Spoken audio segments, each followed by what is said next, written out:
Meus queridos amigos, no Ideal Espírita, formulamos votos que o Senhor encontre abrigo em nossos corações. Estão todos cientes do tema que vamos abordar? Qual é o tema? Relacionamentos, desafios da vida a dois. O primeiro ponto a considerar é que nós temos 60 minutos nada mais. Este é um tema eminentemente complexo, porque estaremos falando dos vários motivos, dos desafios da vida a dois. Imagine que há indivíduos octogenários que até hoje não resolveram seus desafios matrimoniais e nós resolver em 60 minutos? Nos esforçamos para ser comunicador e não um mágico. A câmera... Tá gravando.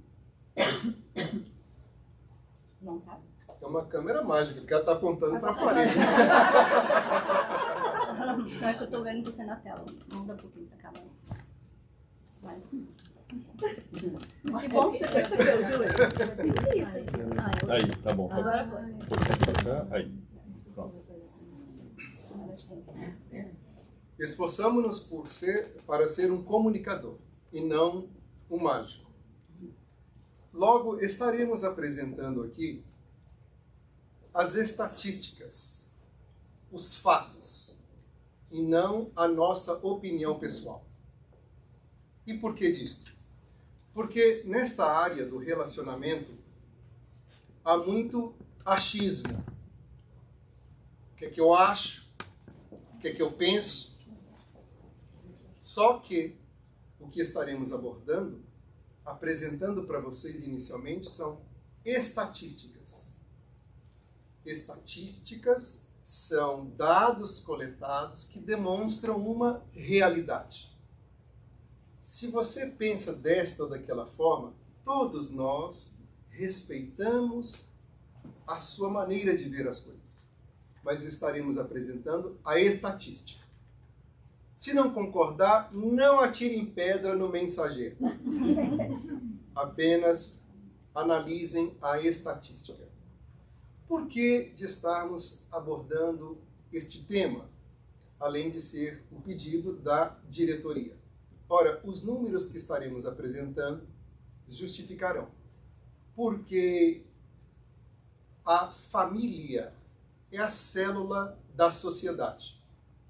Da mesma maneira que um organismo é possuído de órgãos, os órgãos são feitos de tecidos, os tecidos são feitos da célula, a ciência, através do reducionismo, busca entender o porquê que o organismo adoeceu em função das células terem adoecido.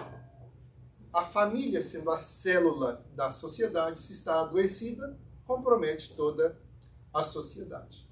Então, eis as estatísticas. 44,6% dos casamentos terminam em divórcio. Aqui, nos Estados Unidos, existe o Departamento de Controle das Doenças. Vejam onde que eles colocaram para ser estudado matrimônio e divórcio. Dentro do departamento do Center for Disease Control. Dali saem as recomendações, as determinações para regulamentar e estudar as doenças e também as terapias. E este centro, abordando o assunto matrimônio e divórcio, através de coleta de dados, chegam a este número. 44,6% dos casamentos terminam em divórcio. Este número é alarmante? Sim ou não? Sim. Vamos falar sim, como se estivéssemos dentro do corpo?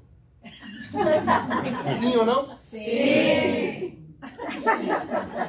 É um número bem alarmante. Se há 100 casamentos, terminou 45 em divórcio. A duração média de um casamento é de 8 anos. Dos países desenvolvidos, os Estados Unidos é o que tem a pior estatística. Isto é, os outros países, denominados de desenvolvidos, têm melhores estatísticas do que esta. A idade média de quem divorcia é de 39 anos. Idade média. Média é o meio entre dois extremos. O divórcio prata dobrou desde 1990. A palavra prata aqui se refere à criatura que já está com cabelos brancos. Aumentou, dobrou desde 1990. Quem casa pela segunda vez tem 60% de chance de terminar em divórcio.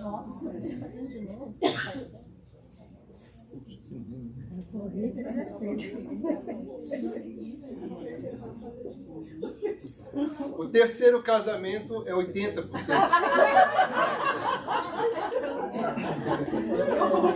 Tem gente que casa 6 vezes, né? Meus amigos, estes números não é uma confirmação do que vai acontecer com você. É um dado que nos alerta sobre problemas sociais. Todo dado, como toda profecia, não existe para nós cumprirmos com ela. É para analisarmos e tomar os cuidados.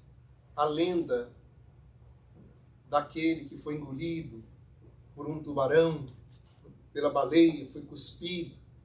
As profecias não são para serem cumpridas. Às vezes o indivíduo tem um sonho. Eu, esta noite, vi fulano de tal dirigindo e batendo o carro. Significa que você tem que dirigir e ir batendo o carro? Não, é um alerta. Dirija com mais cautela. O divórcio é o dobro para quem tem menos de 25 anos, em comparação às pessoas que casam com mais de 25 anos. Entendeu esta estatística? Motivos de divórcio. Não é o que eu acho, não é o que a Maria acha, o João, é a estatística. Compreenderam? Falta de comprometimento. Número 1. O que é o comprometimento?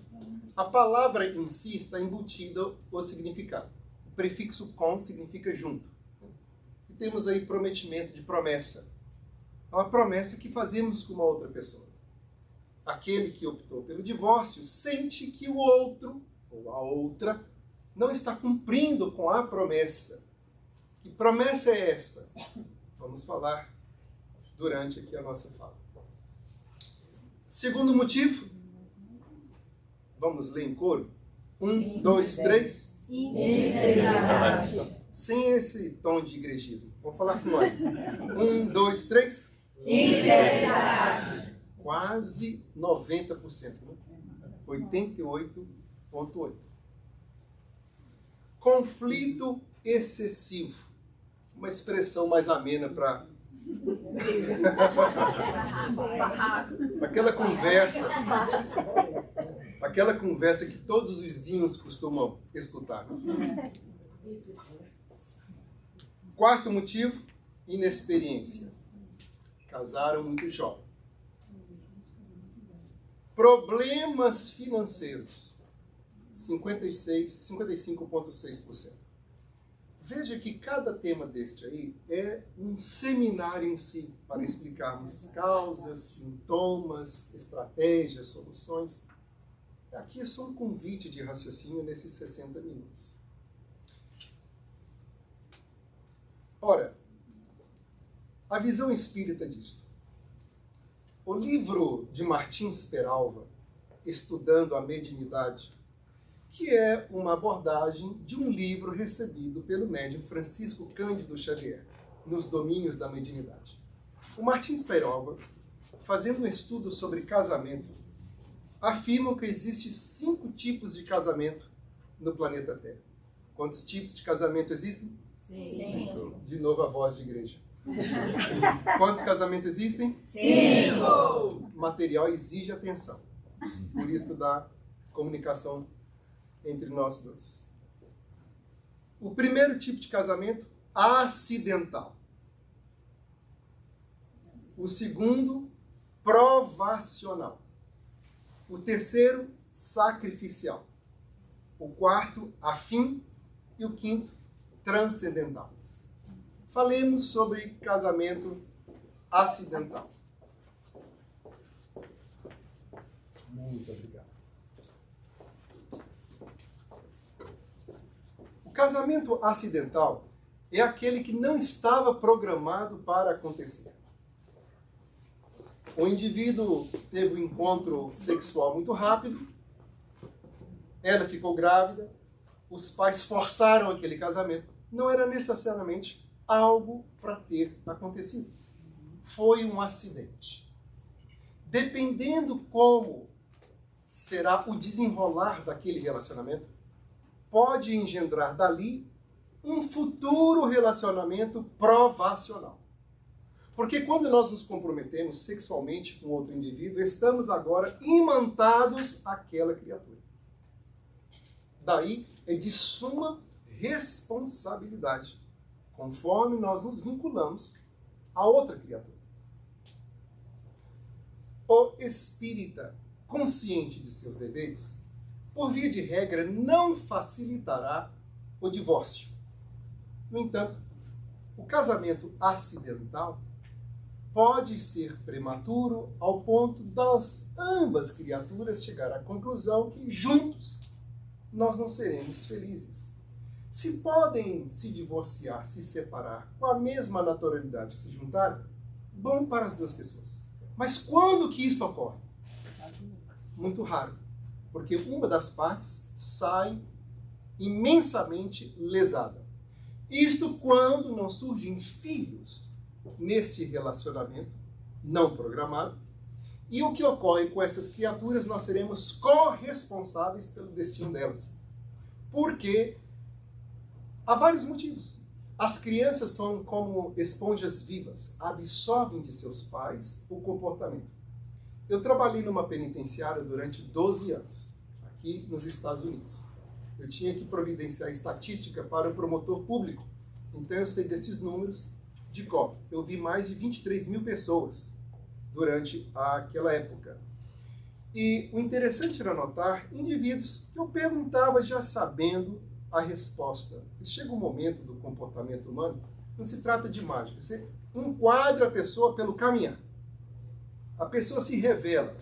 O semblante carrega muita informação nossa. Eu perguntava, quantos filhos? 5, 6, 7. A outra pergunta, eu já sabia a resposta também de qual. O mesmo marido? Não. Ah, só 2? Falávamos de propósito. Não. 3? Não. 4? Sim. Quantos filhos com o quarto? 2. Com o terceiro? Uma pergunta é, o segundo marido ou relacionamento que você teve, era o seu primeiro relacionamento com você? Não. Ele veio de outro relacionamento. Como? O segundo relacionamento? Não. O quarto relacionamento. A criatura chega com todas as evidências. Eu não ficarei com você, não cuidarei dos filhos que produziremos juntos. Aonde que esta pessoa está com a cabeça de vincular a um cidadão deste? Que já deu evidência de sobra que é alguém irresponsável. Isto é, não cumprirá com seus deveres. E terá filhos à torta e à direita. Um homem ejacular dentro de uma mulher e fertilizar o óvulo para que dali saia um embrião, qualquer duas criaturas podem fazer isso. É da lei biológica a multiplicação das espécies. Agora, fazer de um filho um homem de verdade exige outro homem. Fazer de uma menina uma mulher consciente exige outra mulher. Agora, multiplicar corpos, isto aí, até os cachorros fazem de forma inconsciente. Ser pai e ser mãe é quem cria, quem educa, quem forma o caráter do indivíduo. Não quem está multiplicando a torta e a direita. Então, são relacionamentos acidentais que provavelmente resultarão em relacionamentos provacionais. E o grande problema do relacionamento acidental é que ao longo do percurso, às vezes o indivíduo encontra com aquele que deveria ser de fato seu companheiro ou a sua companheira. mas já está comprometido com uma outra pessoa. O casamento provacional. Ora, se a Terra é um planeta de provas e expiações, qual é o maior tipo de união que nós teremos no planeta Terra? Provas e expiatórias. O que isto significa? Que nós, na grande massa, estamos reunidos à pessoa que já tivemos relacionamentos em vidas pregressas. E agora viemos para acertar arestas. Conta-nos, André Luiz, e também Emmanuel elabora essa tese no livro Vida e Sexo, que os espíritos que vão reencarnar entre aquele casal são eles que produzem aquele estado doentio chamado de paixão. A palavra paixão tem a mesma raiz etimológica da palavra patologia, que significa doença. Isto é, estar apaixonado é quase estar doente. Que a criatura não enxerga a realidade. A mãe afirma: minha filha, não mistura com esse cidadão. Você vai passar fome com esse traste. Mas mãe, ele diz que me ama, me traz flores. Ela não quer enxergar a realidade. A mãe dele, super viva, conhece a criatura pelo caminhar. Meu filho vai ser infeliz com ela. Não, mãe. Ela diz que me ama, me faz feliz. Nos passados 15 dias. Ele está de ouvido aberto. Porque pai e mãe falam-nos aquilo que não é agradável ao ouvido, mas é excelente para o coração. E os amigos falam aquilo que é agradável ao ouvido, mas é péssimo para nós, na sua grande maioria.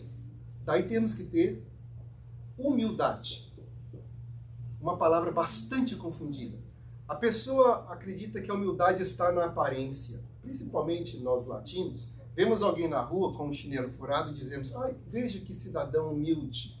Aproximamos do indivíduo e perguntamos: você precisa de alguma coisa? Eu não preciso de ninguém. Tá, e a arrogância, a prepotência, que não tem nada a ver com a humildade. Porque não está na aparência, é um comportamento humano. Ser humilde é saber que não sabe.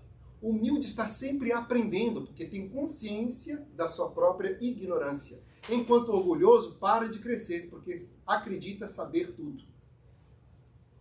Nós aqui, que recebemos muito imigrantes, o imigrante orgulhoso chega, ninguém pode falar nada. Não progride. Aquele que é humilde, quer escutar, aprende, está atento, cresce. Uma outra palestra à parte. O jovem, então, tem que ter esta sabedoria de ser humilde, escutar os outros. O jovem aqui é relativo, porque podemos estar num relacionamento, ela com 35, ele com 37, e escutar os mais velhos, que já têm mais experiência de vida. Então, nessa fase da paixão, estes espíritos que vão reencarnar pelo nosso intermédio induzem-nos à cegueira. Nós não enxergamos o defeito da outra pessoa.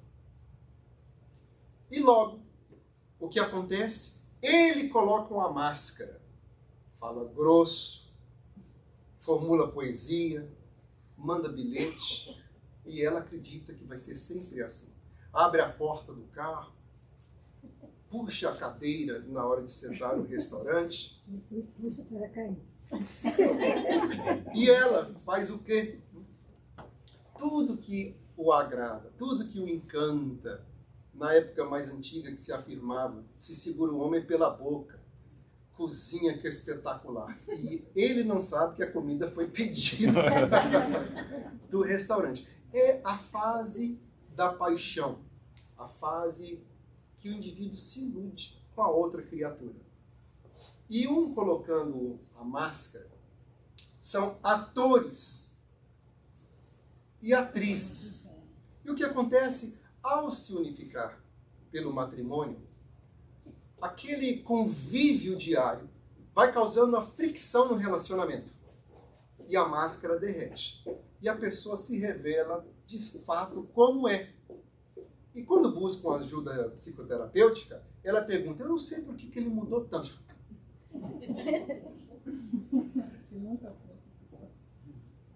Ele pergunta, ela mudou bastante. Eu não entendo por quê. Na realidade, como eles estão agora, assim sempre foram. É porque antes tinham uma máscara. E nós nos iludimos com aquela máscara. A convivência derreteu a máscara. E a pessoa se revelou conforme é. Daí, com o tempo, e apenas o tempo, é que nós conhecemos o outro. Mas para isto, há técnicas de identificar, sem aguardar este largo período, quem é o outro indivíduo. Prestando atenção como que a pessoa com quem estamos apaixonados trata as outras pessoas. Por exemplo, ele fala doce, carinhoso, é meigo, gentil, manda poesia, mas senta no restaurante e vem a garçonete. Cadê a minha Coca-Cola? Meu amor, você tá vendo como é que ela é? Eu pedi Sprite e ela esqueceu. Me trouxe a Coca-Cola. Me traz a Coca-Cola! Chega dentro de casa. Vem aqui que eu quero mostrar uma coisa pra você. Mãe! Eu não falei pra você passar minha roupa? Isso é indício de quê? De como ele vai falar com ela no futuro. Como ele trata as criaturas do sexo feminino. É um indicativo para ela. Ela vai então analisar este comportamento para tirar uma ideia. Como é que vai se comportar esse indivíduo quando ela estiver casada com ele? Casamentos provacionais significam que nós temos que acertar as contas com esses indivíduos. E vamos então aqui apresentar algumas técnicas. O terceiro tipo de casamento é o sacrificial. Isto é, alguém no relacionamento, uma das pessoas, é mais elevado do que o outro. E vem para poder auxiliar a evolução do espírito mais atrasado. É neste momento que cada parte pensa, eu sou essa pessoa.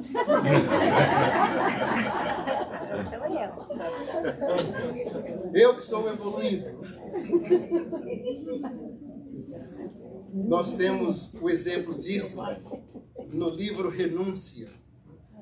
O espírito Alcione. Abrindo aqui um parêntese, eu fico lamentando profundamente os indivíduos que gastam tanto tempo em série de Netflix, o Face Confusão, é tanta coisa, com uma literatura riquíssima, que é um verdadeiro psicólogo a nos instruir, a literatura espírita. Esse livro Renúncia faz todo o retrato de como foi a colonização dos Estados Unidos. Lá na nossa área nós temos New York, temos New Rochelle, New Hampshire, New England, Newark, cidade muito famosa lá dos brasileiros. Por que New Hampshire, New England, Newark? É porque aquelas pessoas vieram de Ark, vieram de England, vieram de Hampshire. E vieram com tanta saudade de onde vieram, que quiseram criar uma nova Ark aqui, uma nova York, uma nova Inglaterra. É fantástico o livro. Então, Alcione, que era habitante de um dos planetas da estrela Sirius, ela faz o sacrifício para poder ajudar o Carlos, alguém a quem ela estava vinculada desde várias reencarnações. Ele ficou atrasado. Ela progrediu. E ela teve o sacrifício de estar aqui com ele. Quem aqui veio de Sirius? Logo, o casamento sacrificial é alguém consciente de que está cuidando de um doente. A criatura que decidiu, por teimosia espiritual, permanecer atrasado, estacionado no mesmo patamar. Não é alguém que consente, que aplaude o erro. É alguém que compreende. Porque a gente ter tolerância, indulgência, perdoar, não significa em momento algum que estamos de acordo com o erro do equivocado. Errado é errado.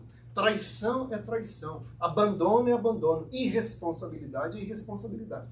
Mas é alguém que tem a elevação espiritual de que está cuidando de um doente, de um atrasado. por isso tem a força moral de continuar nessa situação que é sacrificial.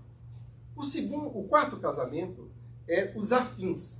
São pessoas no mesmo nível espiritual que não têm arestas. Tem uma afinidade, semelhança de gostos, de propósitos. E trabalham juntos para, às vezes, ajudar um grupo de espíritos, que são os filhos, os netos, a cunhada, o cunhado. São dois indivíduos que já alcançaram um certo equilíbrio emocional e buscam fazer evoluir aqueles ao seu redor. E temos os casamentos transcendentais, esses dois espíritos evoluídos que vêm com a missão de fazer evoluir o planeta Terra.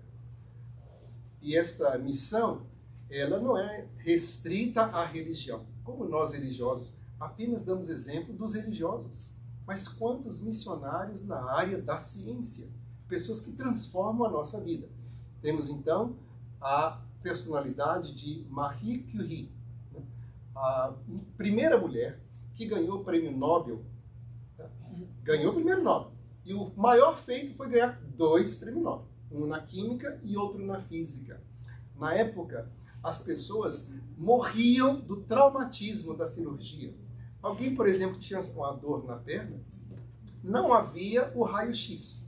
Cortava o indivíduo para abrir, para ver se o osso estava de fato quebrado. Morria da infecção. E a dor, que com pouca anestesia, esta criatura então facilita a criação do raio-x.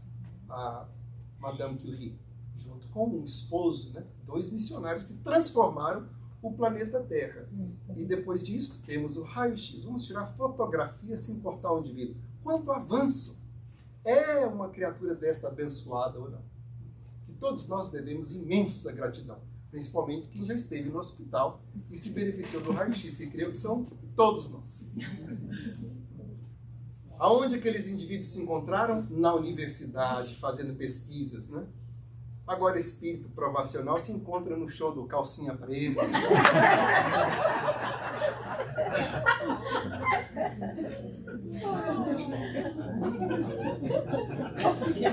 Onde você conheceu ela? Estávamos no show do Metallica,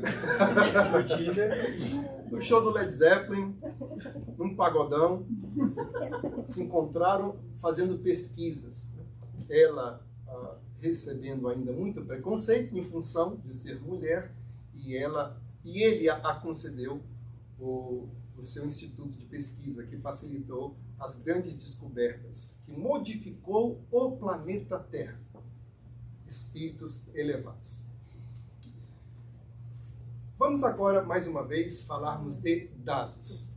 Houve um psicólogo americano chamado Harvey Williams, que, muito preocupado com o divórcio, porque são números alarmantes, fez várias pesquisas com casais para saber o motivo dos divórcios. E ele encontrou que nós temos 10 tipos de necessidades. A média das necessidades. É claro que há muitas mais necessidades que todos nós temos. E ele chega à conclusão que o divórcio é em função de nós não atendermos a estas necessidades. Do parceiro, da parceira. Muitas pessoas ingenuamente falariam, olha, para o relacionamento dar certo, basta o conhecimento da palavra de Deus. Basta ser espírita. Basta ler o livro dos espíritos.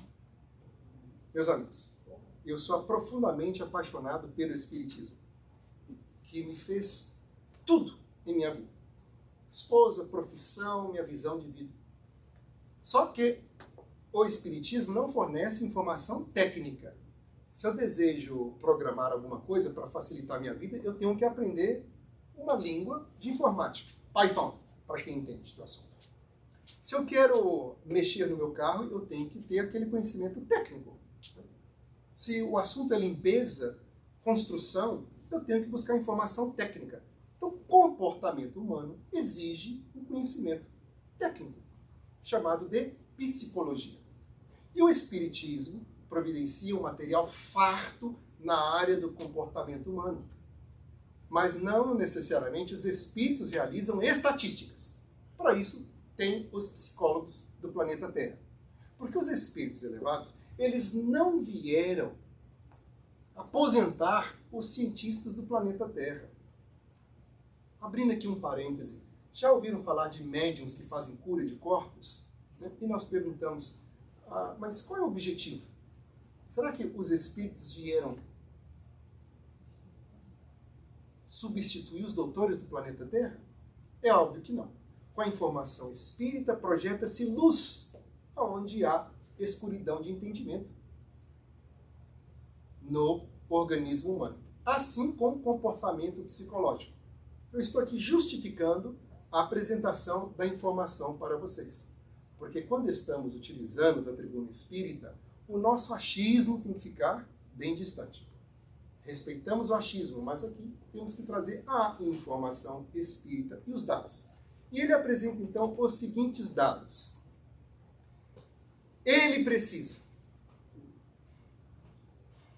segundo o psicólogo William Harvey, ele afirmou que os divórcios são em função de que o parceiro e a parceira têm necessidades.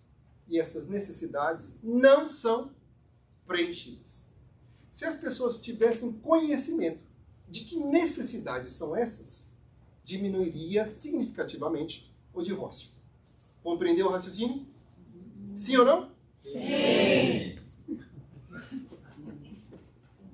Mais uma vez, se os indivíduos tivessem conhecimento de que necessidades são essas, diminuiria significativamente o número de divórcios. Porque acontecem os divórcios por causa da falta de conhecimento destas necessidades. As necessidades do homem e da mulher têm uma certa semelhança, mas não de prioridade. Aquilo que ele acha mais importante não é necessariamente o mais importante dela. Aquilo que ela acha o mais importante, ele nem sabe que existe. Como o senhorzinho Malta. Estou certo ou estou errado? Nem sabe que existe. Logo, haverá aí um efeito cadeia, um ciclo vicioso. Ela terá uma reação em função dessa falta de conhecimento. Vamos fazer o seguinte antes, porque eu estou aqui na condição de sexo masculino na atual reencarnação. E eu posso, então, ter uma preferência para falar das necessidades dele primeiro. Vocês preferem que eu fale das necessidades dele ou dela primeiro? Fica por conta de vocês a votação.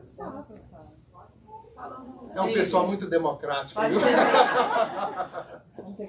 Os poucos homens presentes, eu acho que eles não querem apanhar. Vamos falar dela? É melhor? Vai, Léo. Vai, Rodrigo. Você é o cara. Ela tem necessidade de afeto. Primeira necessidade que ela tem. Afeto. Agora vamos à definição do que é afeto. Porque há muitas palavras, achamos que sabemos a definição. E acaba que temos um comportamento completamente diferente. Meus amigos, o que estamos apresentando aqui não é uma paniceia, a deusa da mitologia grega, que tem um remédio para tudo. Não se trata disso. É um convite ao reflexo, à reflexão desses problemas do comportamento a dois. Necessidade de afeto. O que é o afeto? O afeto é uma carícia. É um bilhete. Quem que escreve bilhete hoje? Só mensagem de WhatsApp, de text message, mas bilhete a papel. A mulher levantou o dedo. É claro que escreve. Eu estou me referindo aos homens. A necessidade é dela. Quem está atendendo essa necessidade? Um bilhete que ele escreva. Meu Deus, só tem 5 homens, né? Você Com a não matemática. escreveu o bilhete, ó, faz tempo.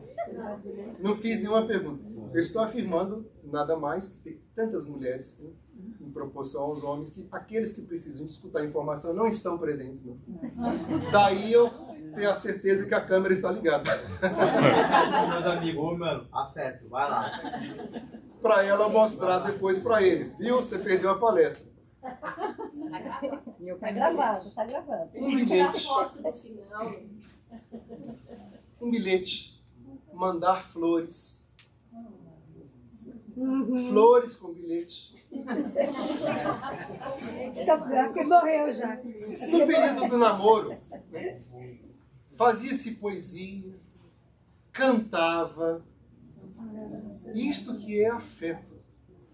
São esses pequenos gestos de enorme importância para ela. É uma necessidade que ela tem. É uma necessidade psicológica. Muito dessas necessidades, elas são criadas desde que nós estamos formando a nossa personalidade.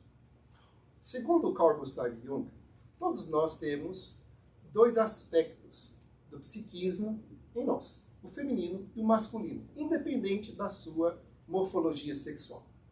Ele chama a influência do homem na mulher de ânimos e o conteúdo psicológico feminino no homem de ânima. Então, o homem, ele tem um contato com o sexo feminino através da mãe, das irmãs. Logo, o ânima do homem é formado em função destas pessoas. Se são saudáveis, ele tem o seu ânima saudável, o seu aspecto feminino. É alguém que conversa, afeto, carinho, é sensível, sabe expressar. O mesmo acontece com ela. E ela recebe do pai proteção. Ela conta com aquele ser que pode salvá-la de qualquer perigo. Isto vai criando na mulher as suas necessidades psicológicas. Estão acompanhando o raciocínio? Então, logo, ela precisa de afeto. De dizer, eu te amo. Eu te aprecio. Muito obrigado. Será que a língua cai quando a gente fala muito obrigado? Por que não dizer? Tão fácil. Mas quando você conversa com certos cidadãos, ele vai dizer, não, ela já sabe que eu sou agradecido. Sim, eu sei que ela sabe que você é agradecido, mas ela tem a necessidade de escutar. Gente ingrato é horrível. É um estímulo dizermos a gratidão ao outro, a expressar esta gratidão. Narra que um cidadão estava doente, estava em coma. Ele desperta do coma, olha quem que ele vê? A mulher, a santa. E ele com muita dificuldade começa... Eu me lembro quando tinha 20 anos, eu tive uma batida de carro e lá você estava. Com 27 eu quebrei as pernas, eu abri os olhos e lá você estava. Eu lembro com 33, depois de 10 anos de empresa, eles me despediram e lá você estava. Eu lembro que com 35 eu tive uma hemorragia, quase que eu perdi todo o sangue do corpo e lá você estava. Eu agora com 43, estou despertando desse coma e aqui você está. Mulher, eu concluo, você só me trouxe azar.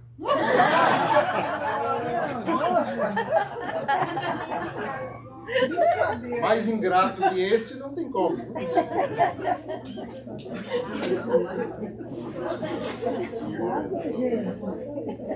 Ela precisa de escutar isso. Muito obrigado, você é importante para mim. Eu te quero bem, meu amor. Eu te amo, Priscila, Maria. Não é eu te amo, mami, não. Vocês têm esse vício aqui? Não. Os hispanos têm esse vício terrível. Chamam de mami, ela chama ele de papi. Já ouviram isso aqui ou não? O que acontece? Se você tem a mami dentro de casa, você vai encontrar a amante lá fora. Porque a mami já está lá. O papi, se está em casa, você vai buscar pelo Ricardo, não pelo papi. Chama outro indivíduo, pelo nome carinhoso, mas nada de mami e papi, porque nós não somos a mãe um do outro, nós somos esposa e esposa um do outro. Necessidade psicológica de expressão de afeto. Há 1001 maneiras de expressarmos esse afeto. Telefonar do nada e dizer, ó, estou telefonando só porque eu estava pensando em você. Ela sabe que é mentira. Mas adora escutar. As mulheres que estão aqui dizem, é verdade ou não? É verdade. Do nada, eu estou telefonando só para dizer que eu estou com saudades de você. Você acabou de sair de casa.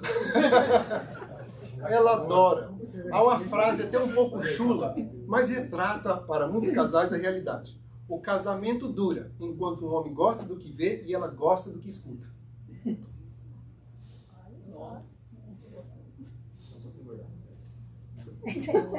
Ela precisa de...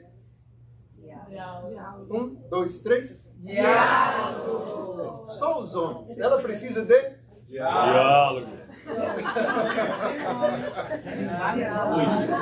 Eu senti bastante ressentimento nesse diálogo. Diálogo. Que coisa! Meus amigos, eu estou explicando, eu não estou justificando. Quando nós estamos crescendo, a menina cai, rala o joelho, vem a mãe, vem o pai, meu amorzinho, fale para o papai o que aconteceu. Me fala, minha filhinha, o que aconteceu. Aí que ela redobra de chorar. O menino cai, rala o joelho. Levanta, meu filho, levanta. Macho com macho, não chora. Em inglês, boys don't cry. O que acontece com isso do ponto de vista psicológico? Desde cedo, estamos ensinando ao menino a não expressar suas emoções. Daí o porquê o homem tem tanta dificuldade em expressar-se. Eu estou apenas aqui numa pequenina tese. Eu disse a vocês que o assunto é largo. Por favor, não comprometam dizendo, eu escutei aquilo e pronto, e acabou, é assim. Não. Estou falando de uma coisa que o tempo é muito exíguo. O homem, desde cedo, é educado para não expressar suas emoções. Daí ele internaliza tudo quanto está sentindo, enquanto ela, desde cedo, foi educada para expressar suas emoções. Ela quer falar não pela boca, mas pelos cotovelos. E ele não entende o porquê disso, porque ele resolve tudo na cabeça. E quando fala, fala estritamente o necessário. E ela não quer escutar o estritamente necessário. Ela quer escutar todas as teorias possíveis.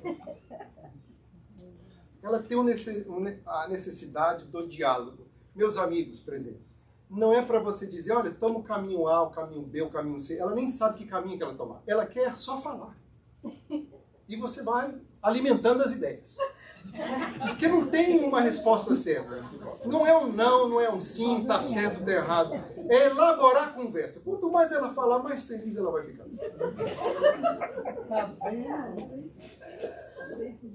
Porque nós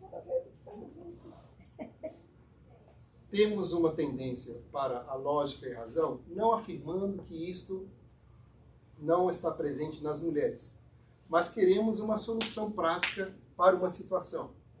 A mais B, 1 mais 1 é igual a 2. Não é isto que ela quer escutar. Não é um raciocínio lógico, prático. É a elaboração daquele assunto. Faça isto. Calma que você vai ver que investimento que nós estamos fazendo, atendendo essas necessidades.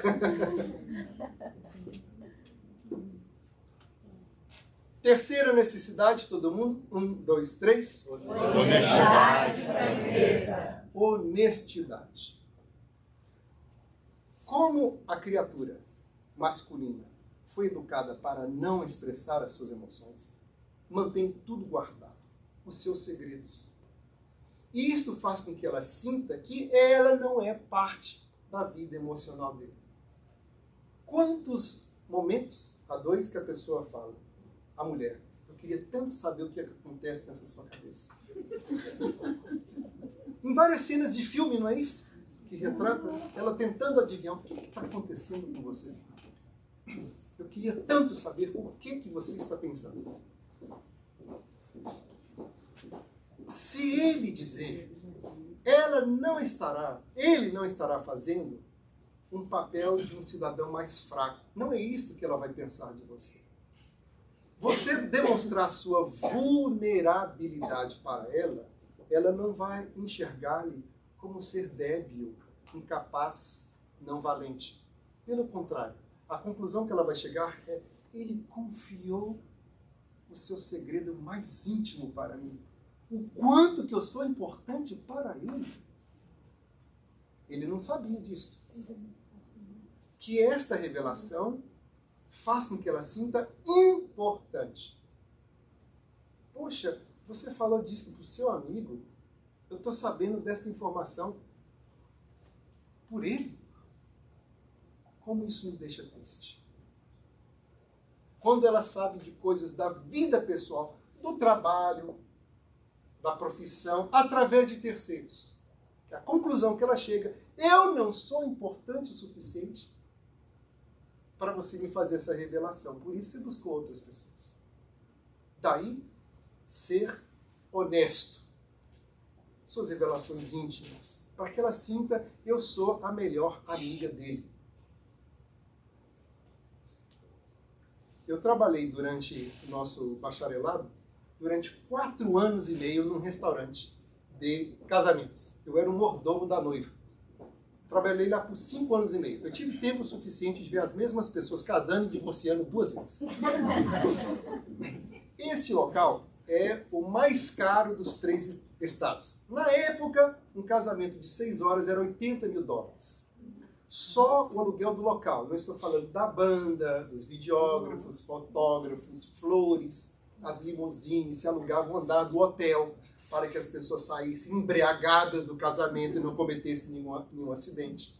E eu não entendia, porque o nosso supervisor afirmava, o nome da noiva é este, o nome do pai da noiva é este, o nome da mãe da noiva é este. Assim ele fez por vários meses.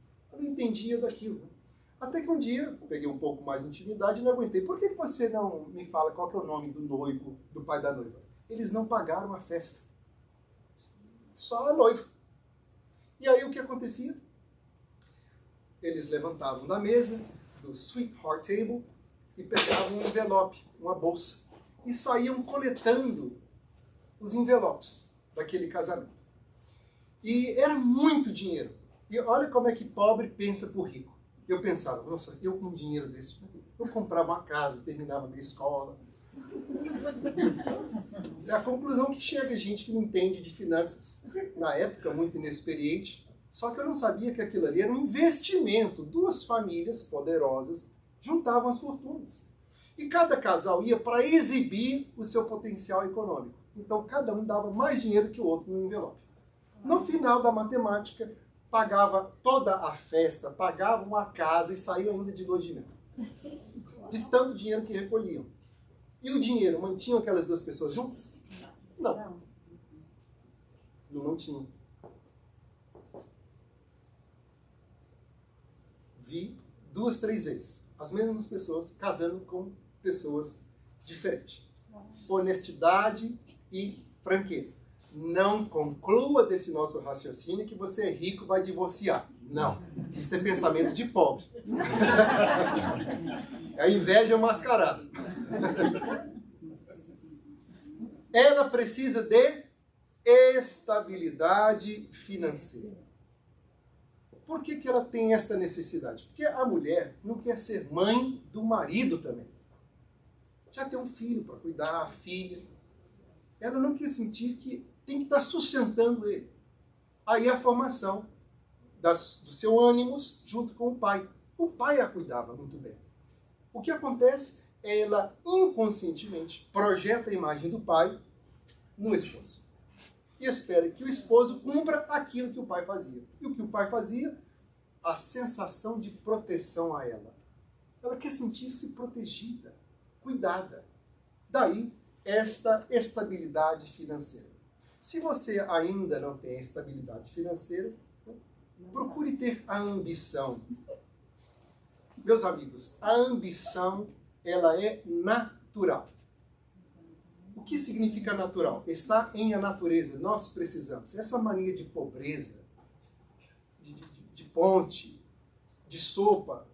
Eu digo isso com todo respeito porque encontramos às vezes ideias no movimento espírita tão atrasadas, né?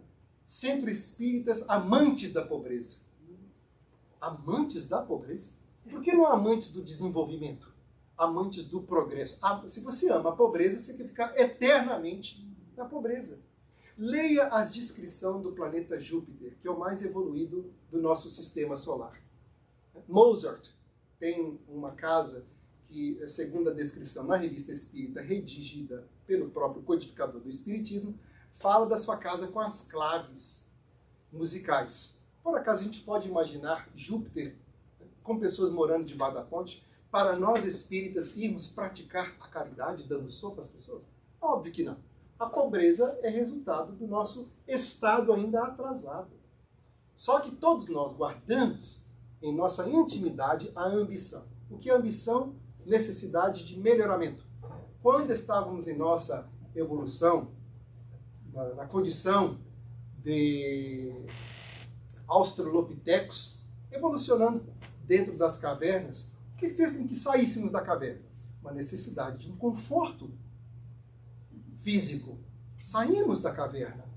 Depois da caverna, fomos para as árvores. Que desconforto era dormir em cima de uma árvore.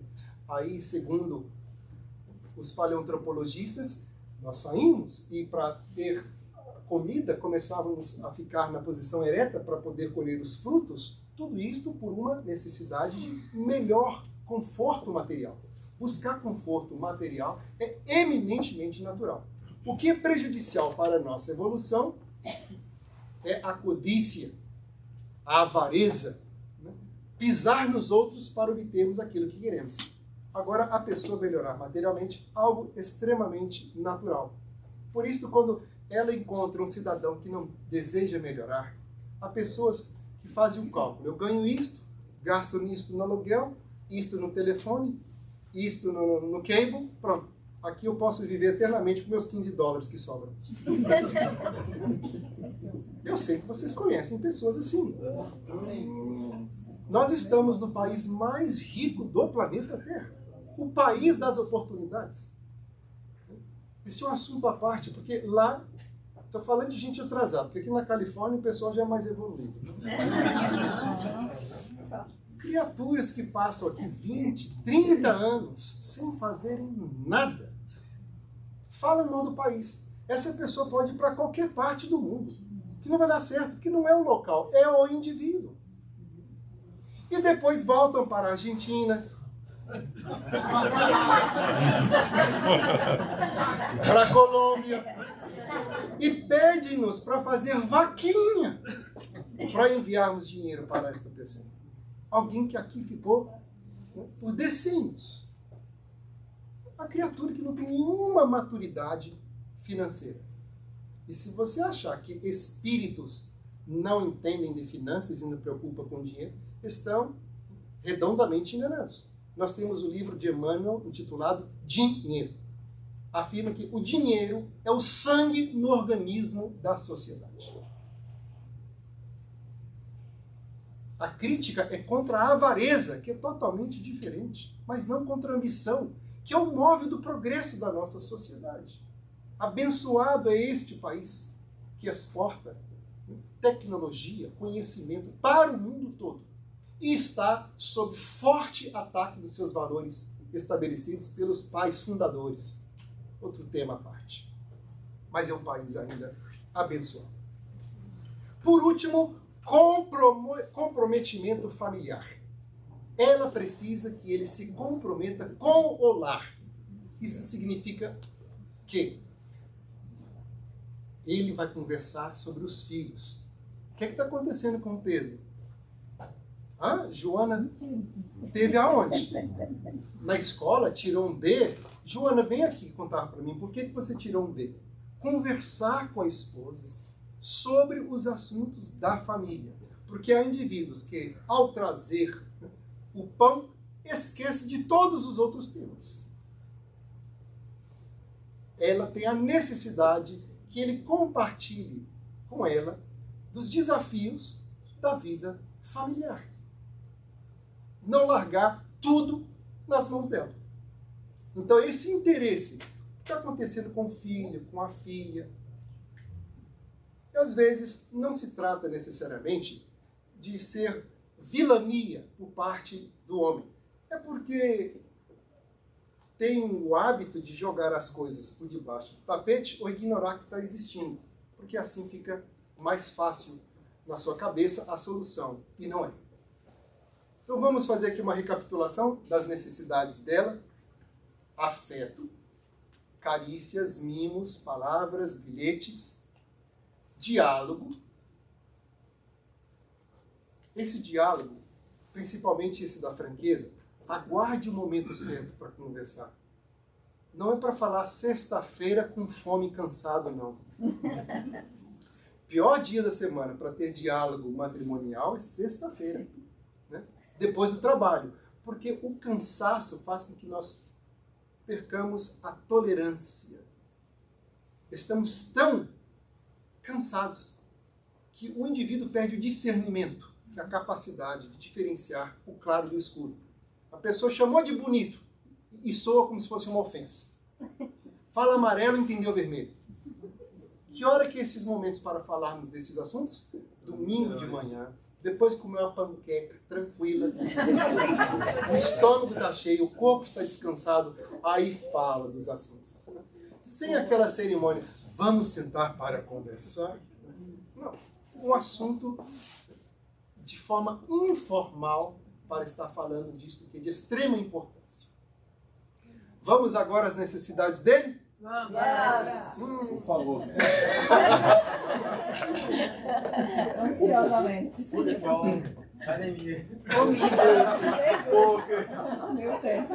Meu espaço. Eu estive na Colômbia fazendo um encontro de casal, porque é um material para 2 dias isso aqui, né? O pessoal nos pediu, chegando lá, decorar o centro todo de coração, o pessoal se vestiu de vermelho, né? E chegou no momento desse comprometimento, ajuda no lar, que eu perguntei, se temos aqui este ambiente, e o homem limpa a metade do ambiente, ele ajudou a mulher ou não? Não. Não, fez a parte dele. Não. Fez a parte dele. Para ele ajudar ela, ele tem que limpar 75 e ela limpar 25. Quase que eu saí morto da Colômbia. Mas a minha média foi 150, então você vai ter que... Não vamos mudar os números, né? Mas calma que nós vamos entender o benefício disso tudo. E por quê? Qual que é a necessidade dele? Primeiro. Todo mundo? Olha o tabu desse assunto, né? Fala de novo que eu vou gravar. Então. Necessidade dele, realização sexual. Fruto de pesquisa com mais de 10 mil casais, né? E, segundo William Harvey, os homens responderam que eles não têm a sua necessidade sexual atendida. Mais uma vez, isto fruto da nossa evolução. O sexo, meus amigos, é sagrado. E o instrumento do nosso organismo, com as suas necessidades, tanto quanto o estômago. Só que, através da nossa evolução, dentro da religião, criamos tabus destes assuntos. Porque incorporamos o conceito de que sexo é pecado. Em função da Eva entregar a maçã para o Adão, ele comer, e os dois saírem do paraíso por isto. Uma ideia bastante machista, né? Porque se Adão era tão forte, por que ele cedeu ao convencimento da Eva? Então criou-se essa imagem que sexo é sujo, quando na realidade estamos falando da máquina sexual. O nosso organismo foi criado para a multiplicação da espécie. E o prazer inerente ao sexo é em função desta necessidade da multiplicação. Imagine se o sexo fosse algo extremamente tormentoso, como regra geral. Eu sei que para alguns é tormentoso por vários motivos de distúrbio psicológico. Mas a regra geral é que é prazeroso. E por quê? Para acontecer a multiplicação das espécies. Os pássaros, os animais, as flores, todos se multiplicam. O sexo é sagrado. O sexo é troca de informações. Entre nós, seres humanos, é troca de energia psíquica.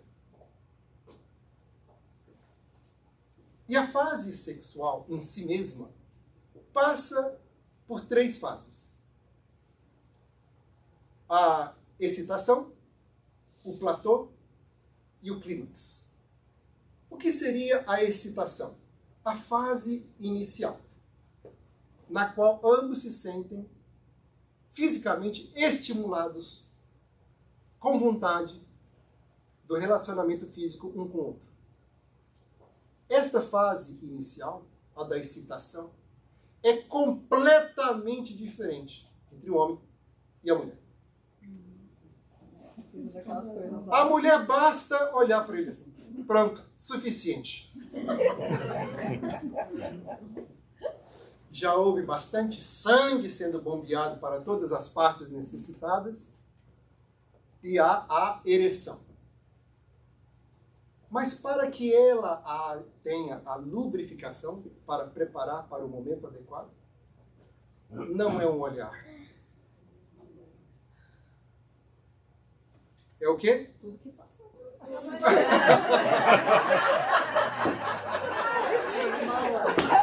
Nossa, voltou demais. O pacote é uma coisa.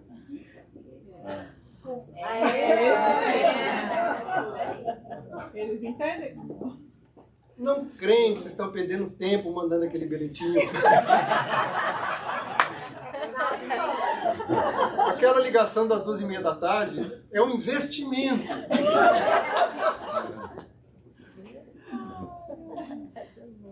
São psiquismos que funcionam diferente.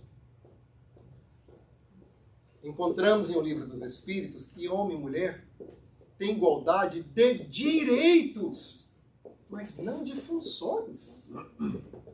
Somos eminentemente diferentes nas funções do nosso organismo. Temos uma sociedade hoje que exige por pregar o contrário. Uma loucura do momento em que vivemos. Assunto para outra palestra.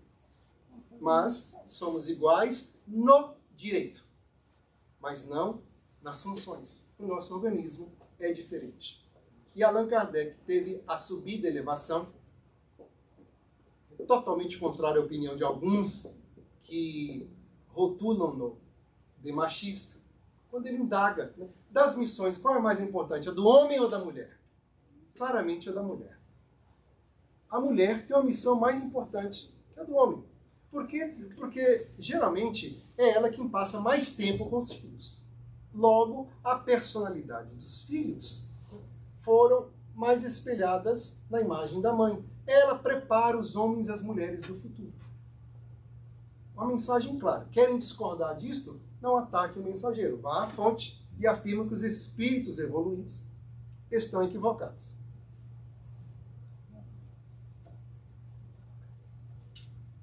Já viu o que tem que esquentar? Fazer para ela esquentar? Afeto, diálogo, honestidade. Se não tem nenhum segredo para contar, inventa um.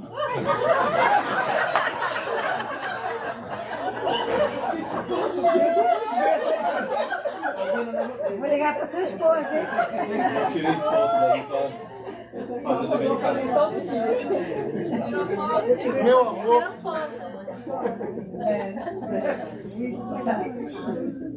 eu tô tão chateado hoje, o Grêmio perdeu, sabe?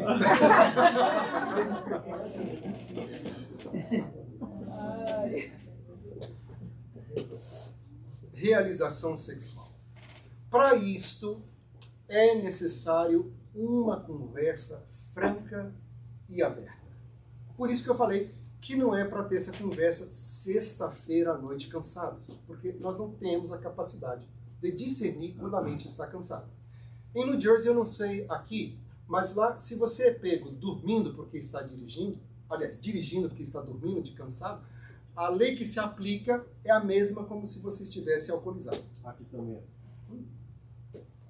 Tal o problema de estarmos cansados. A criatura não raciocina, não tem essas conversas delicadas em momentos de canseira, física ou mental.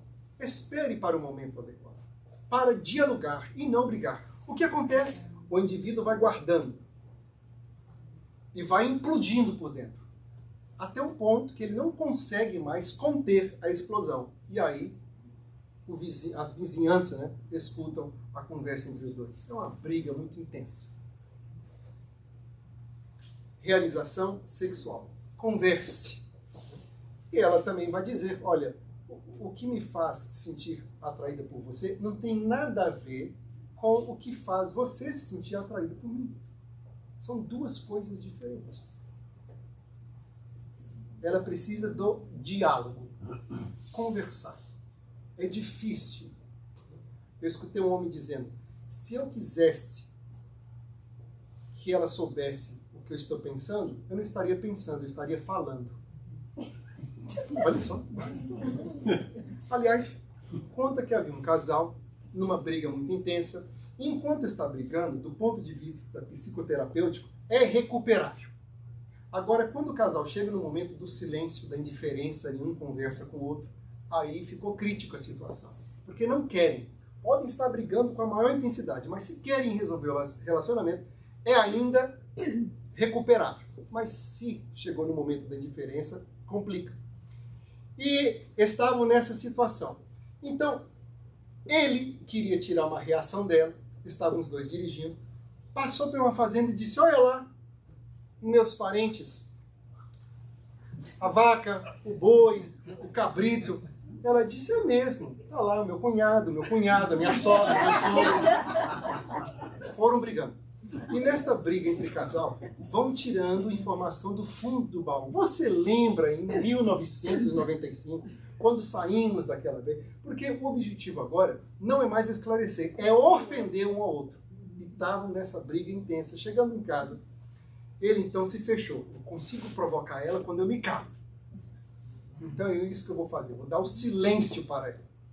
Ele então sentou no sofá e ela foi à cozinha preparar. Não estou indicando que isto seja o tratamento padrão, mas foi o que aconteceu. Ela então, para tirar a reação dele, preparou a pior comida possível. Colocou bastante soy sauce, ketchup, maionese, ficou uma coisa horrível. Uma mistura de reste denté. Já ouviram essa expressão? É comida francesa. E trouxe o reste denté, que é o resto de ontem, com ketchup, e o serviu. Ele botou a primeira garfada, sentiu na hora a pimenta horrível, mas fez um sorriso e continuou assistindo para a televisão. E não falou nada. Ele foi e entregou o prato vazio. Você quer um café? Ele, Ela foi e preparou o café com 5 Fs. Quem já ouviu falar? Fraco, frio, fedido, com formiga no fundo. O pior possível. Trouxe com o objetivo tirar uma reação dele, porque ela não queria silêncio. Entregou, e ele ali como se estivesse lá em Paris, tomando um café numa chocolaterie. Ela ficou mais enfesada ainda. E o pior, ele foi para a cama e não deu beijo de boa noite a ela. Beija do que ela precisa. Você pode passar o dia todo beijando ela, mas se não deu o beijo da boa noite, você cometeu o crime. Pior. E disse, amanhã eu tenho que ir fazer a minha viagem. Por favor, às 6 da manhã me acorde. E foi sem dar o beijo. Quando deu 8h30 da manhã, ele olha para o relógio, pronto, perdi o voo. Hoje eu mato essa mulher. Quando ele botou a mão para poder levantar da cama, ele sentiu um papel. E lá estava escrito, acorde, meu amor, 6 da manhã.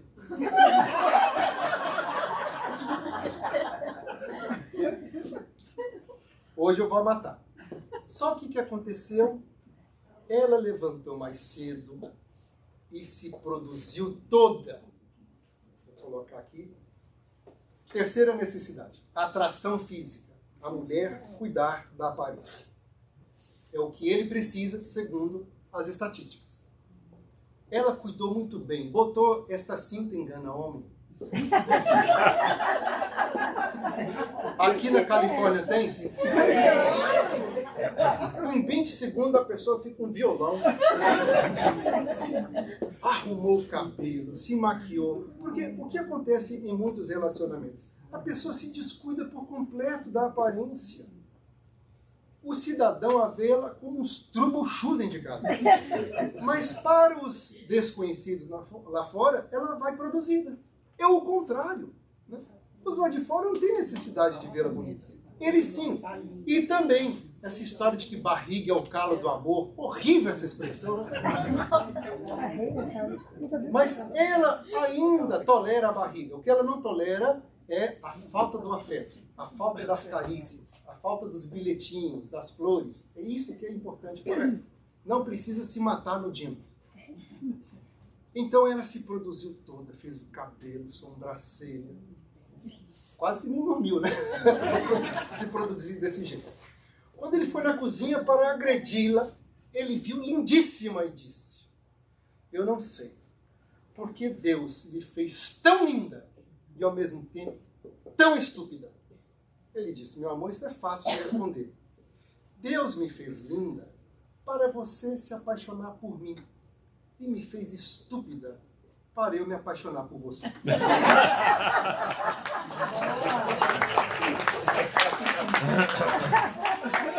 É isso aí. Os dois apaixonados. Divorciado? Enquanto ele está gostando do que vê e ela gostando do que escuta, prossegue. Logo, tem essa conversa extremamente importante. Talvez ele vai dizer: eu gostaria que ela já soubesse disso, porque estamos 10, 15, 20 anos. Este psicólogo, ele traz alguns casos de pessoas que estavam com 75 anos de idade buscando ajuda psicológica e se realizaram sexualmente com esta idade. Meus amigos, eu trabalhei também na intervenção paliativa de pessoas que estão em estado terminal e olha, tem uma galera aí acima dos 90 que ainda conseguem queimar os lençóis. Impressionante. Com 75 anos de idade, né? Primeiramente agora realizado, felizes que chegaram a esse ponto do relacionamento, mais de 50 anos casados e finalmente estão contentes. Qual é a tristeza? Por que não realizamos isso antes? Buscar a ajuda de um profissional na área. Quantos traumas nós absorvemos os conflitos do pai, da mãe, se estavam presentes. Quantas pessoas foram educadas por avó, por avô, às vezes extremamente religioso, que deram a educação mais adequada que eles acreditavam ser e nos castraram psicologicamente nesse sentido. E sentimos vergonha de conversar com o outro sobre este tema das nossas necessidades. Tanto ela como ele. Converse de uma maneira natural. Tire o tabu do assunto. Fale como se estivesse falando de um almoço. Olha, você faz esse peixe, mas esse peixe aqui não me agrada, me irrita o estômago depois. Você poderia fazer diferente? Ele que está preparando o peixe, viu, gente? Já logo vocês pensaram que era ela. Aliás, havia outro casal numa confusão danada. E ela preparava e ele dizia: mas não ficou igual da minha mãe. E não ficou igual da minha mãe. Teve um dia que ela enfesou. Você vai à rua comer hoje. Você sempre diz essa frase infeliz: não ficou igual da minha mãe. Ele disse: mas não ficou mesmo, porque o seu é melhor. Não perguntava, né? Boa. Pior coisa que podemos fazer em todas as situações, inclusive o matrimônio, né? A suposição. Não suponha nada. Pergunte. Não tire conclusões precipitadas de nada. Indague. Porque depois que nós pensamos algo, criamos a emoção. O pensamento engendra a emoção. O seu pensamento pode ser o mais equivocado possível, mas a sua emoção será real, baseada em uma falsa informação. Se alguém faz uma fofoca de você, aliás, se alguém cria uma calúnia, João fez uma fofoca de Maria, e Maria acredita nesta calúnia, vai sentir ressentimento de João. João pode se aproximar e dizer: olha, eu nunca falei nada disso. Foi uma outra pessoa que disse. Eu estava presente, foi o Ricardo. Pronto, agora o ressentimento de Maria vai agora para Ricardo. Durante aquele período que ela ficou ressentida com João, a emoção era verdadeira, baseado numa mentira. Não suponha nada. Não tire a conclusão. raciocine por conta própria. Mais uma vez, conversar, dialogar. Estamos aqui falando de um assunto natural, tanto quanto a nossa necessidade de nos alimentarmos. Companheirismo é uma outra necessidade que ele tem. O que significa isso? Ele tem a necessidade que ela participe daquilo que interessa a ele.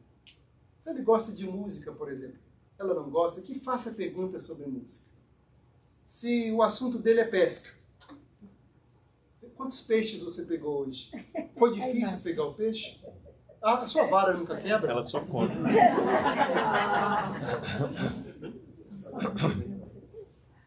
Futebol, seja lá o que for, interesse por aquele assunto que interessa a ele. Porque você torna-se-á amiga dele. Se ele tem com quem conversar daquilo que interessa a ele, não há necessidade dele buscar a outras pessoas. Eu não estou justificando, eu estou explicando. Porque muitos dos divórcios pelos relacionamentos extraconjugais é porque a pessoa, não tendo a sua necessidade atendida dentro de casa, busca essa necessidade em outro lugar. E às vezes a necessidade atendida de uma forma inconsciente. Isto é, temos amigos e começamos com uma confidência, eu, mulher, e começo a confessar com o marido da minha amiga. O marido da minha amiga se interessa pelos meus problemas. Logo, ele está atendendo a minha necessidade de afeto. Sou homem. Começa a conversar com a esposa do meu amigo. E ela se interessa, você gosta muito mesmo de avião? E por quê? Eu li sobre esse avião 747, tem isso, tem aquilo. No momento que ela fala aquelas coisas, eu já me encanto por ela. Ela está atendendo uma necessidade que eu tenho. E acontece esses relacionamentos extraconjugais porque a necessidade não foi atendida dentro de casa.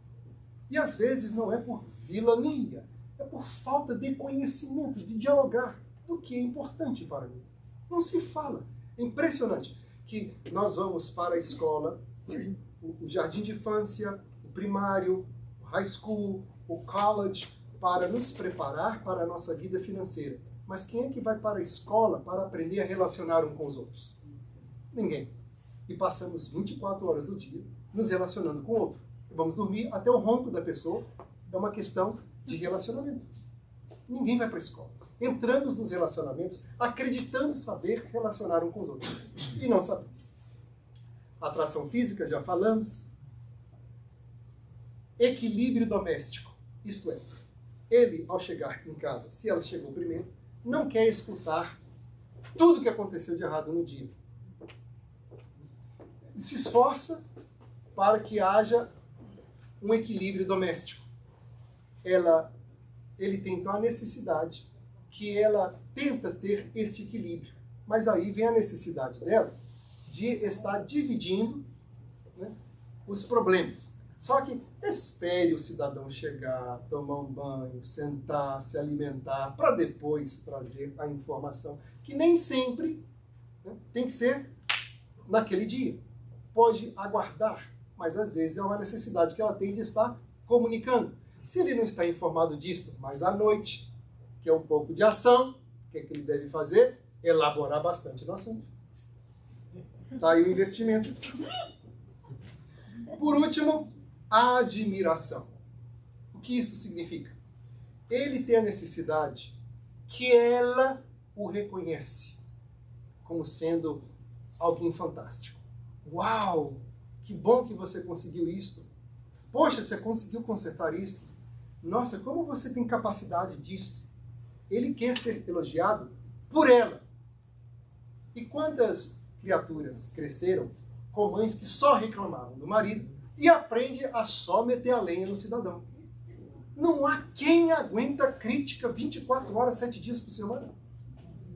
E isso é para todas as áreas da vida. Temos uma empresa.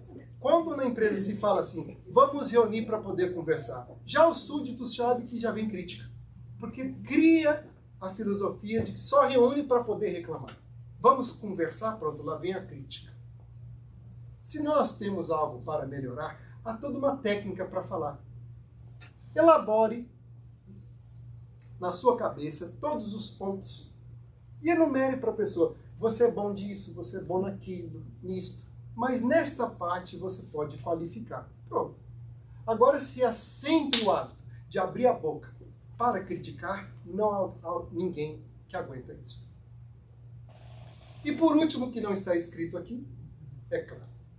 Nós espíritas temos todo um manancial de literatura inigualável em outras filosofias de comportamento e religiosas. Isso não nos faz pessoas especiais, privilegiadas. Nos faz de nós pessoas mais responsáveis pelas nossas ações. Se acreditam que ter conhecimento espírita é suficiente, os espíritas jamais se divorciariam. Conhecem espíritas divorciados? Ah, que bom que eu estou falando aqui em San Diego, que eu não conheço ninguém. Porque lá eu sei quem divorciou. Né? Aí acham que eu estou jogando indireto. Eu estou falando diretamente mesmo. Por quê? Porque, olha, nós amamos as pessoas. Escolhemos essa profissão porque queremos ver as pessoas acertando. E eu lamento demais quando eu vejo as pessoas caminhando em direção ao precipício amoroso. Quantos indivíduos que eu vi ao longo do tempo que eu convidava, vá ao centro, você estava indo, o que está acontecendo? É porque a gente está trabalhando muito, você sabe como é que é. Eu sei como é que é, mas reserve tempo para ir, ou busque uma igreja. Se você é muçulmano, vá à mesquita. Se é católico, vá à igreja. Se é judeu, vá à sinagoga. Mas busque um local no qual, uma vez por semana, você reflita qual é o objetivo principal da sua vida. Mas não tinha tempo. Só trabalhar, trabalhar, trabalhar, trabalhar, trabalhar. O que acontece com um casamento desse? Chega um momento, com a fricção do dia a dia, ninguém suporta mais aquilo. E trazer conselhos morais, às vezes, não é o suficiente. Por isso eu falo de cifrão. Eu falo, venha ao centro, que é um investimento financeiro. Como assim? Veja só, casal A, casal B, casal C. Trabalharam, trabalharam, trabalharam, não suportaram aquela situação, divorciaram. Veio o advogado e pega uma parte significativa. É um outro ponto de estatística aqui. O divórcio, né, com 2 dias só de litígio, é a média de gasto de $25 mil na corte. É excelente negócio para quem é advogado. Está aí um investimento financeiro. Não, eu não posso levar meus filhos porque meu filho tem escola amanhã, mas seu filho nunca vem aqui. Seu filho precisa de instrução moral. A desculpa é que tinha escola no outro dia. Pois bem, aquele filho cresce sem nenhuma orientação religiosa, chega na adolescência, escuta as péssimas amizades, vai ao mundo das drogas. Agora fica pai e mãe se martirizando. O que é que eu fiz errado? E ter filho drogado, para o pai e para a mãe, é uma falência psicológica para eles. Assim que eles se sentem. E o que fazem para não sentir aquilo? Gastam todo o dinheiro numa clínica de reabilitação. Está aí um investimento financeiro. Se tivesse trazido a criança desde sempre, não teria esse gasto com a clínica de desintoxicação.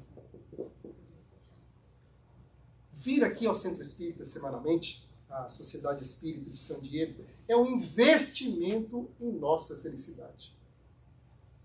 Não é que alguém vem aqui, aplica um passe em você e problema resolvido. E eu gostaria de ter esse poder, pegar aqui uma varinha de condão mágico, problema resolvido, problema resolvido, problema resolvido. União nesse casal. Não funciona assim, meus amigos. Tudo segue a lei do esforço, do trabalho. Tudo em a natureza está em movimento, que é o trabalho. Logo, há uma necessidade de trabalho mental para que nós obtenhamos o que queremos, a felicidade. Sabe como que se adquire a felicidade? Cumprindo com o nosso dever, que nos dá a sensação de paz. Você tem um dever. Você tem uma missão. Quantas pessoas afirmam, né?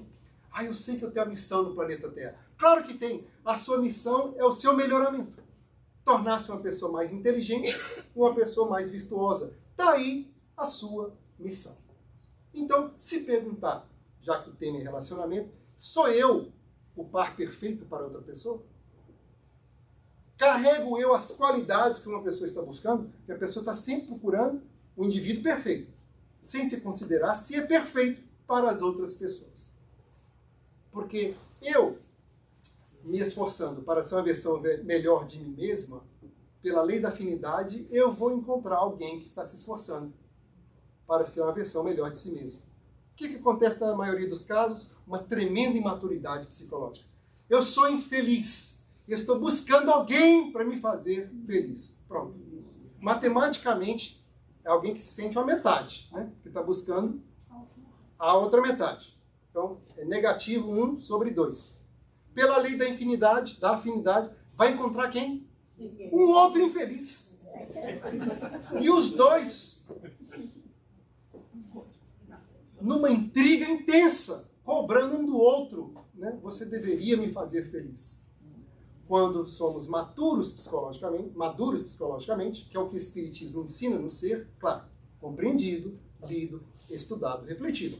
Porque o livro dos Espíritos dentro de casa, sem ser aberto, é um punhado de papel sem nenhum significado. Tem que ser consultado, lido, meditado, refletido, para que haja efeito em nossas vidas. Eu me esforçando pela lei da afinidade, eu vou encontrar uma pessoa semelhante a esse meu esforço. Não vou encontrar alguém igual a mim, vou encontrar alguém que está caminhando para o mesmo destino, porque somos pessoas iguais.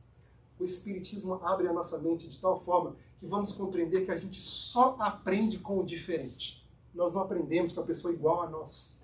Tudo em a natureza é diversidade. Se os dedos da minha mão fossem todos iguais, nem um copo d'água eu pego. É a diferença no tamanho, na função de cada dedo, é que dá agilidade, funcionalidade na minha mão. Assim toda a natureza. Casal imaturo quer que a mulher pense igualzinho a ele. Ela quer que ele pense a vida como ela. E não é. É troca de experiências, de informação, para eu crescer. O que você gostaria de ser? Eu sempre quis ser engenheira. Vamos nos esforçar para que você seja engenheira. Automaticamente ela vai concluir. Olha, e você gostaria de ser o quê? Você sabe que o meu pai, ele tinha um plano para mim e eu acabei me tornando advogado, mas eu sempre quis ser pianista. Por que nós então não buscamos uma aula de piano para você? Quando, na imaturidade, ele disse, eu sempre quis ser casado com uma cantora. Ela que não entende nada de música, vai querer atender o capricho desse cidadão. E o que acontece psicologicamente? Se eu me detesto, eu não vou conseguir amar a outra pessoa. Eu tenho que gostar de mim mesmo, desenvolvendo o meu potencial. Então veja quanto tema para ser trabalhado nesse assunto de relacionamento a dois, que não é apenas a dois, é toda a humanidade. Porque se eu não sei relacionar comigo, eu não serei bom relacionador com mais ninguém.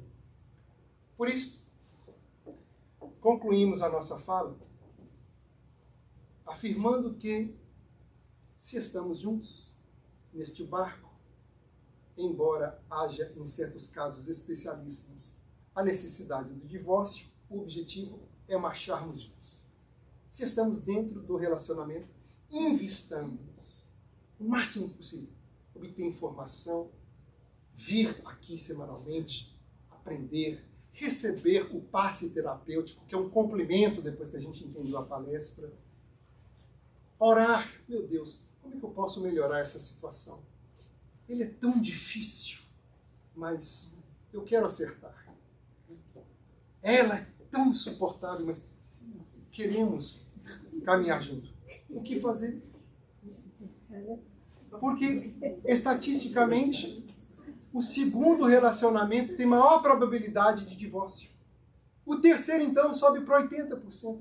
É o indivíduo que vai trocando de roupa, de relacionamento, achando que vai achar a pessoa certa. É a pessoa que está equivocada, trazendo os traumas do primeiro relacionamento para o segundo, para o terceiro, para o quarto, e assim sucessivamente. O amor sempre preenche. Em muitos casos, é necessário sacrifício. Então, para concluir. Havia, no high school, uma linda menina. Mais uma vez, a necessidade dele, atração pela beleza dela.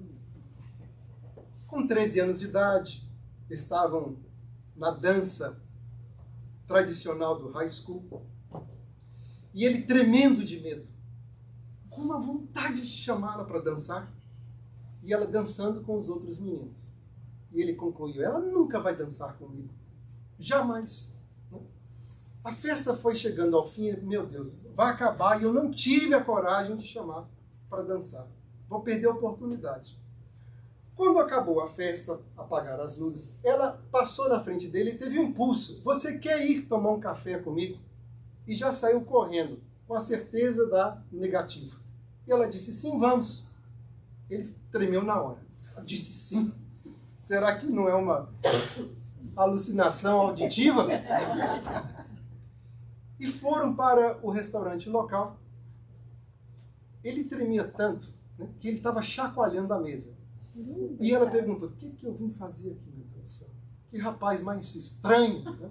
Necessidade dela de comunicar, de afeto. Então veio a garçonete e perguntou, você quer alguma coisa? Ela disse, pode me trazer, por favor, um café? E ele, você deseja alguma coisa? Ele disse, sim, pode trazer café. Você quer o que no café? Ah, pode trazer sal. A menina olhou para ele, sal? Sal? Ele olhou, ficou mais assustado. Ih, é louco. Ela disse, é sal porque, você sabe, eu cresci perto do mar, quando eu morava com a minha mãe e meu pai, na cidade litorânea. Todo dia de manhã, minha mãe abria a janela e vinha a brisa do mar e trazia a maresia também. Então a gente tomava o café da manhã com gosto de sal no café e no pão. Então, quando eu tomo café, eu gosto de tomar com sal para me lembrar daqueles momentos especiais da minha família. Ela disse, mas que homem sensível! Eu posso contar tudo para esse cara! E passaram ali daquela conversa longa, uma amizade intensa, um namoro inesquecível, um casamento duradouro, até que chegou o momento da morte separar os corpos. Ela já com 85, ele foi com 88. Então ela fazendo aquela parte mais difícil. Está tirando as coisas do quarto que pertenciam a ele. Eu trabalhei na intervenção paliativa, como eu explicava a vocês, como é difícil essa parte para as pessoas. Porque é a realização de que, de fato, aquilo aconteceu. E ela foi e encontrou a carta dele no meio das coisas dela, endereçada a ela. Até hoje ele me escreve bilhetinho, veja, até depois da morte. Mas era uma carta mais grossa. Ela abriu e estava escrito, me perdoa. Ela gelou e começou. Eu sempre fui fiel a você, honesto, mas eu menti para você. Meu Deus, será que ele me traiu? Será que tinha uma outra família? E aí ela foi lendo a carta. Você lembra aquela feita que saímos do high school? Estava tremendo de vergonha. Fomos para o diner. Eu pedi o café. Você lembra que eu pedi café com sal? Ela parou. Nossa, aquela noite faz tanto tempo. Mas eu lembro. Coisa mais esquisita, né? Café com sal. Mas ele me explicou. Ele disse, pois bem, aquilo foi uma mentira. Eu estava tão nervoso que você aceitou o convite que na hora de dizer açúcar, eu disse sal. E esse não foi o pior. Eu fui obrigado a tomar café com sal toda a nossa vida.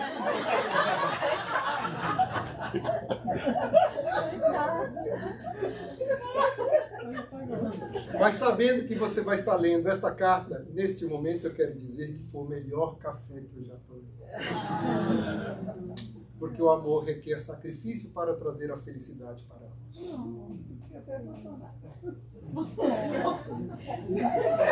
É por este motivo que o grande escritor da língua neolatina, o francês Victor Hugo, afirmou que mulheres e homens são eminentemente diferentes, mas com virtudes iguais. O homem é a mais elevada das criaturas. A mulher, o mais sublime dos ideais. Deus fez para o homem um trono, para a mulher um altar. O trono exalta, o altar santifica. O homem é um gênio, a mulher é um anjo. O gênio é incomensurável, o anjo é indefinível. A aspiração do homem é a suprema glória. A aspiração da mulher é a virtude extrema. A glória traduz grandeza, a virtude, sublimidade.